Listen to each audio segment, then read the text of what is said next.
শিক্ষার্থী হিসেবে, কারণ একটা শিক্ষার্থী তার শীর্ষে গড়ার জন্য, দেশ ও মানবতার কল্যাণের জন্য, তার পড়াশোনার জন্য যেকোনো অপরিহার্য, তার শিক্ষা চর্চাটাও সবচেয়ে বেশি অপরিহার্য।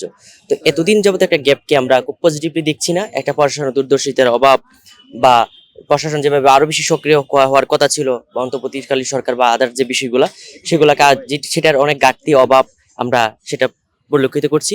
এবং আমরা এটা জোর দাবি জান, যেহেতু এরকম একটা ঘটনা অ্যাক্সিডেন্ট হয়ে গেছে, অতি ভবিষ্যতে যেন কখনো এতদিন কোনো শিক্ষা প্রতিষ্ঠান বন্ধ না থাকে, শিক্ষা প্রতিষ্ঠানের যেন শিক্ষা কার্যক্রম সচল থাকে, এই এনশিওরটা আমাদের গভর্নমেন্টকে বা বর্তমান গভর্নমেন্টকে সেটা এনশিওর করতে হবে। কারণ আমি যদি একটা স্টুডেন্ট, আমার যদি শিক্ষার সাথে আমার কোনো সম্পর্ক না থাকে, তাহলে আমার যে শিক্ষার যে মনোভাব মন মানসিকতা, সেটা থেকে অন্যদিকে ডাইভার্ট হবে।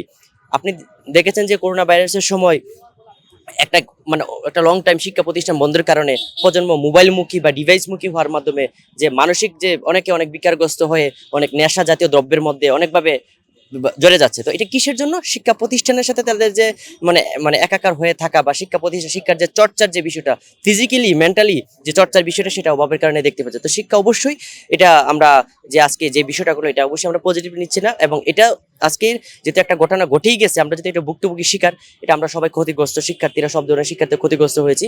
আমরা এটাই জোর দাবি নিচ্ছি, অতির ভবিষ্যতে যেন এমন কোনো শিক্ষা প্রতিষ্ঠান এতদিন যেমন বন্ধ না থাকে, সেটার জন্য যেন খুব সক্রিয় থাকে, কেয়ারফুল থাকে, যেন আমাদের শিক্ষার যেন কোনো ব্যাঘাত না ঘটে।